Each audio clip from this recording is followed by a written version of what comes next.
From Hollywood, it's time now for... Johnny Dollar. Johnny, this is Maria. Maria? Well, isn't it kind of late at night to call? You've got to help me, Johnny. I'm being followed. Aren't you at home? No, it's a little cafe on the waterfront. I came in here to phone. Why the devil did you have to go out? Everything was set up. If you'd stayed home, you'd have been safe. What are you trying to do, get yourself killed? Johnny, this is no time. Where are you? What's the name of the place? The Marrakesh, number 41 Rue de la Mer. I'm afraid to go outside. No, whatever you do, don't go outside. Stay right where you are until I get there. But, Johnny... Take your choice, Maria. It's either that or wind up on a marble slab. What do you mean? You know what I mean. You know better than anybody. Now stay there.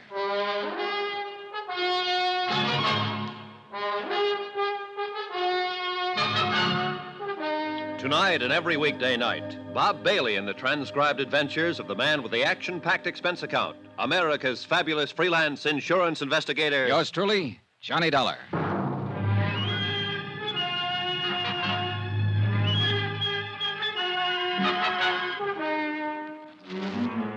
From Special Investigator Johnny Dollar, location Algiers, North Africa, to the Home Office Transworld Fidelity Company, Hartford, Connecticut. Assignment, the Lorko Diamonds matter. $100,000 in jewels stolen and a murder.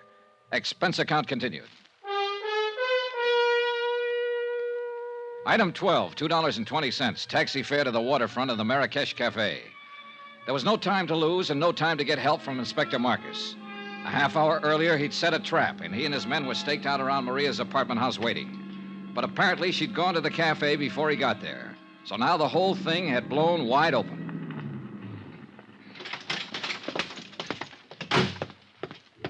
The Rue de la Mer was a dead-end street close to the water, deserted at this hour of night. A couple of dim street lights and a light over the door of the Marrakesh Cafe. Everything else was in darkness. There was no movement, no sign of life.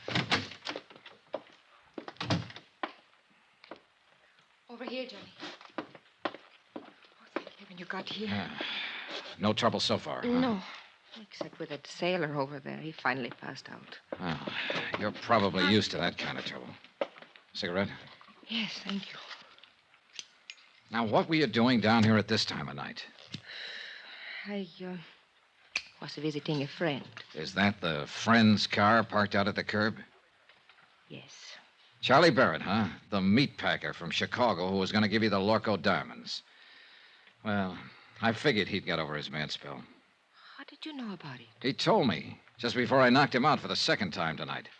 He said you two had a fight over a week ago, and that he told you he wasn't buying any diamonds after all. Well, it was just... For a while, I thought I had you tagged again. I wondered why you hadn't canceled the order when you'd been told he wasn't going to pay for the stuff. Johnny, it was just a talk. I knew he would come around. Yeah, well, that's about the way I figured it. Another explanation. So I let you off the hook again. Why, Johnny? Why have you been trying so hard? Trying what? To find some way of involving me in this. Well, the facts just seemed to turn up. I wasn't trying to find them. It made a big difference, didn't it? Learning about Mr. Barrett. Learning what about him? That I was accepting a $20,000 gift from him. Why should it? Your life's your own. It did, though. Before that, you were... Well, seemed to be interested. Sure. You're a very beautiful woman. And that's all it was? What more did you want? All right, Johnny. Forget it. I don't blame you. Hey, tell me something. What about Barrett? Now that you've kissed and made up, is the engagement back on again? I haven't decided yet, Johnny. Well, come on. Let's get out of here. I'll take you home. Do you think it's safe? There was no sign of anybody around when I came in. Whoever it was probably got scared off. Oh, I was scared to death. When I saw the lights of the cafe, I jammed on the brakes and ran for the door. There, the car was right behind me. Get a look at the driver? No. How'd you get hold of Barrett's car? Borrow it? He gave it to me.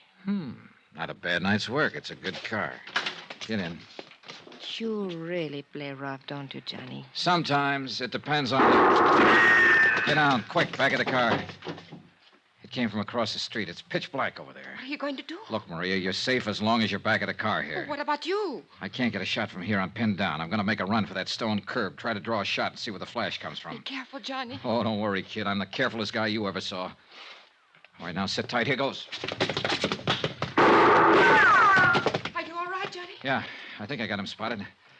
Let's see just how close I can... There's somebody running away. Yeah, so do I. Now, where the devil? Why don't they get some streetlights down there? That car that's starting up. Yeah, I see it. They're getting away. One lucky shot, my... Ah. Give me your keys. Wait here. I'm going after No, him. no, I'm going with you. Then pile in. Hurry up. Let's go. A few blocks away, I picked up the taillights of the other car and poured on the gas to keep hanging on. We roared through the empty streets along the waterfront, then swung into the coast road and headed out of the city. The model I was driving had been built for road racing, and barring accidents, I didn't figure the car ahead had much chance of shaking me. It was a narrow, winding road following the rocky edge of the headlands, and the curves were sharp and dangerous, especially at the speed we were traveling. Finally, it happened. The car ahead roared up a steep grade and missed the curve at the top. It rolled over and over, the headlights cutting crazy patterns in the blackness as it plunged down towards the beach. I finally braked to a stop about 30 yards from the wreck, jumped out and started toward it, and just then... the gas tank caught and burst, and the car exploded into a tower of flames. I caught a glimpse of the driver, pinned in the wreck. Then the fire took over and covered him. And I knew one thing was certain. He'd had it.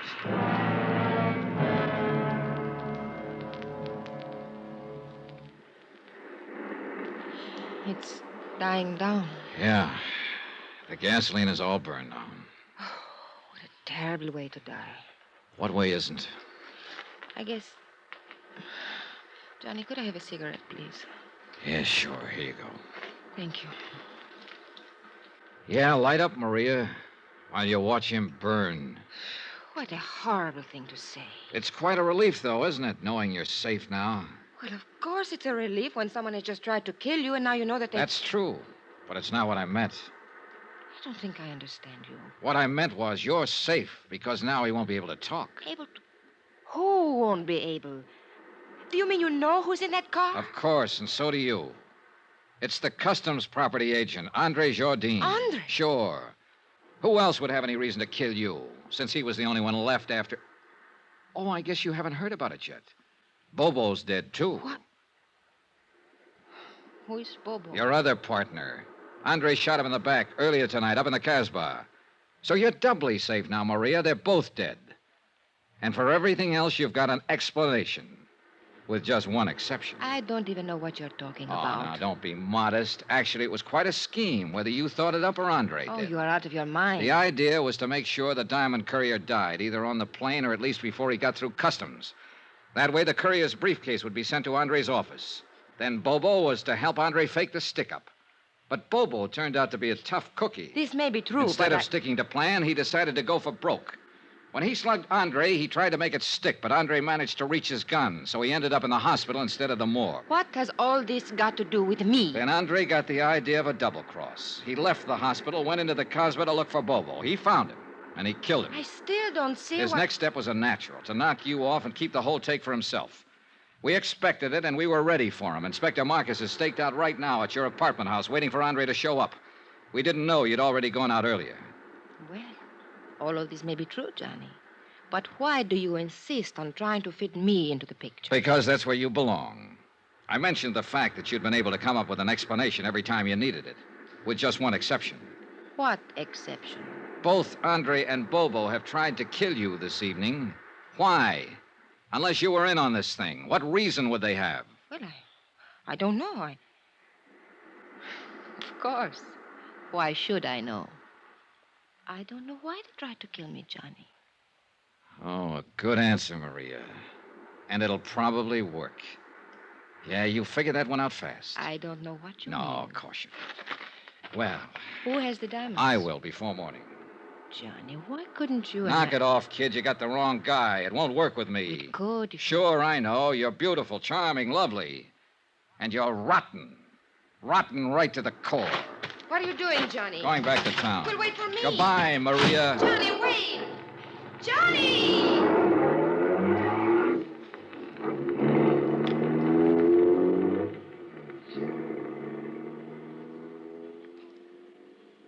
An hour later, I was out at the air terminal in the customs property office watching Inspector Marcus open a vault. Mon Dieu, what a nuisance. Always they make these combinations so difficult. That's the general idea, Inspector. True, but still one would think that... There we are. And now, if you are correct, Monsieur Dollar, we shall soon have our hands... There, on- that briefcase in the corner. Mais oui. It is the one. Good. Let's have a look at it. It will be necessary to force the lock. Here, pry it open with this. Looks like an easy one. It is merely a matter of... Voila. Ooh, beautiful, no? Yeah. Too beautiful. Tell me something, Monsieur Dollar. What made you know that Andre Jourdain was guilty? Something Bobo said just before he died. Hmm? Yeah. He confessed he was the man who had slugged Andre. But Andre had described his assailant as tall and thin. Bobo was short with a stocky build. Andre had lied. And all this time, the diamonds were right here in this vault to which Andre, as property agent, had access. Can you think of a safer place? Hey, Inspector, what about Maria D'Attolia?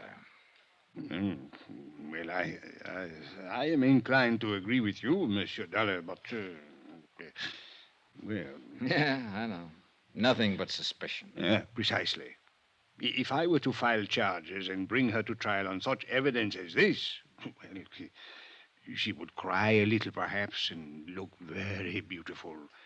And, monsieur, the court would hang me, not her. Yeah, you're right. You could never make it stick. C'est la vie.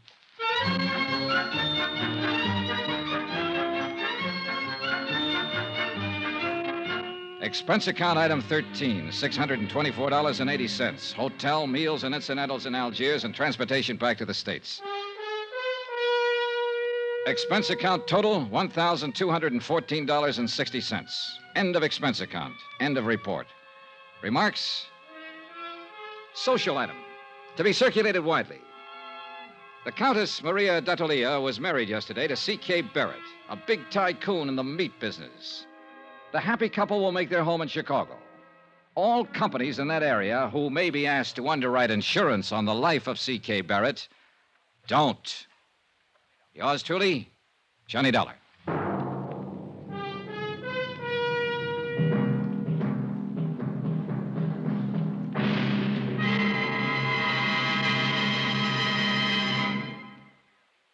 Remember, there'll be a new exciting story on Johnny Dollar beginning next Monday. Next week, the Broderick matter, an exciting chase after a charming, beautiful girl. After all, who wouldn't? Join us, won't you? Yours truly, Johnny Dollar.